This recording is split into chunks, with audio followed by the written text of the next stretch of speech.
Hello and welcome back to the 3-Minute Devar. Sun Tzu, the famous ancient Chinese general and military strategist, famously said, "If you know yourself and you know your enemy, then you need not fear the result of 100 battles. If you know yourself but not your enemy, then for every victory gained you will suffer a defeat. And if you neither know yourself nor your enemy, then you will succumb in every single battle." Sun Tzu recognized, appreciated, and shared with the world that it's not good enough to know your own strengths and weaknesses, but you need to know the strengths and weaknesses of he or she whom you're fighting against in order to truly be confident about winning that war, winning that battle. Most of the Torah talks about who we are. Most of the Torah talks about what our responsibilities are, how we live the most meaningful lives, what we ought to stay away from in order to be able to contribute in the best way that we possibly can. But in this week, which is a special week in the lead up to Purim, the holiday of Purim, the festival of Purim, we talk about a very interesting mitzvah, a very interesting command. And this command is Zachor es asher asa lecha Amalek. Remember that which Amalek did to you. The Jewish people had just left Egypt.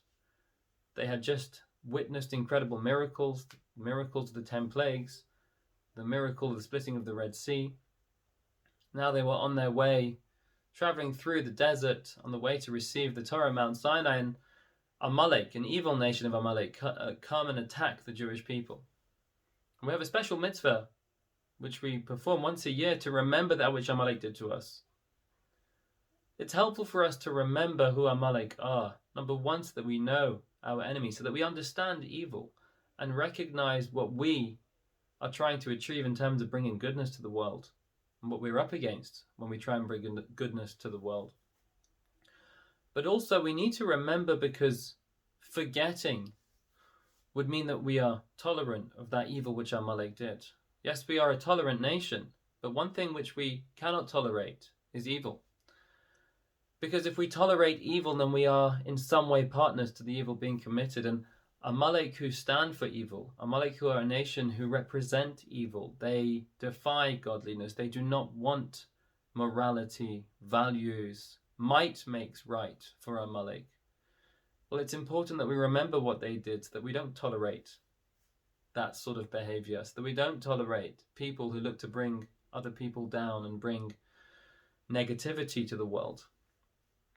So number one, it's about recognizing how much we can achieve with our goodness. But number two, appreciating that by tolerating the evil of Amalek, we are somehow partners in their crime.